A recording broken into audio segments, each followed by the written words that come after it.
Hey guys, welcome back to my channel. If you're new here, my name is Precious Peters. So guys, in today's video, I'm going to share with you the 10 things I had to stop doing to finally grow out my natural hair. And believe me, it changed everything. I used to stare at my hair in the mirror, wondering why it just wouldn't grow past my shoulders. No matter what product I used, no matter how many hair tutorials I watched on YouTube here, even on TikTok, it was like my hair had a growth limit. But here's the truth, my hair wasn't the problem. It was the things I was doing that were holding my hair back. So in today's video, I'm going to share with you the 10 things I had to stop doing to finally grow out my natural hair. And believe me, everything changed after stopping these 10 things. So guys, the first thing I stopped doing was relaxing my hair, even when I felt unpretty without it. So I grew up thinking that straight hair was the only definition of pretty. Relaxers became my norm, but deep down my hair was screaming for help. My scalp was always tender, my strands were thin, and I could see more breakage with every single touch. But did I stop? No. I could remember relaxing my hair every 2 weeks or even every 1 week. Then after relaxing my hair, I would do this mohawk style. I don't know if it's mohawk we call it now, but I do this style that I'll pack it in the middle, then bring out some in the front and all of that. And I do relax my hair every single week or 2 times a month or thereabouts. So while doing all of that, I noticed my hair couldn't grow past a certain length.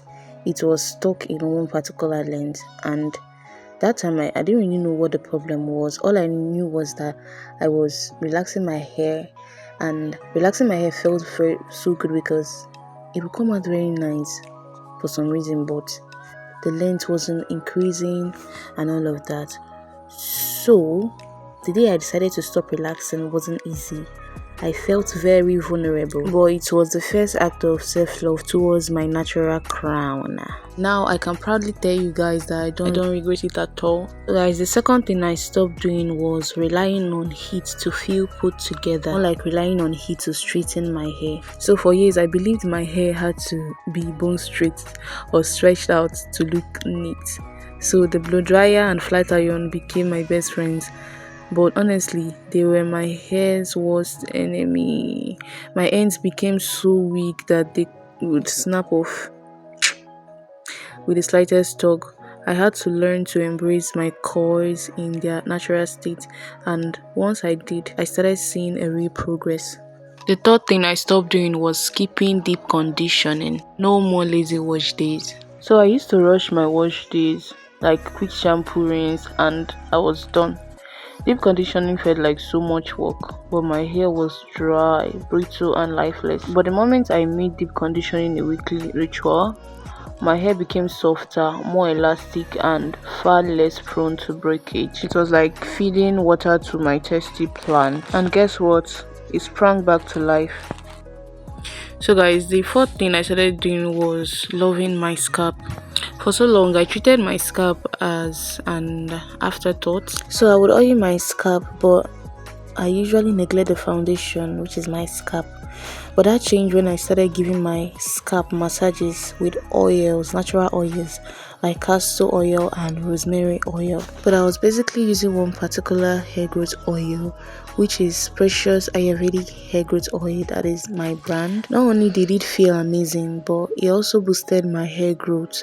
Healthy hair starts from nourished scalp, and once I embraced that, I could literally feel the difference. So guys, before I go over to the fifth thing I stopped doing, please, if you're not yet subscribed, please subscribe, like, share. Please turn on your post notifications to know each time I post a new video. Thank you. So guys, the fifth thing I did was to stop over manipulating my hair. I'll be very honest, I was really addicted to styling my hair. I wanted a new look every single week, but all that combing, brushing, and tight styling was causing unnecessary stress to my strands.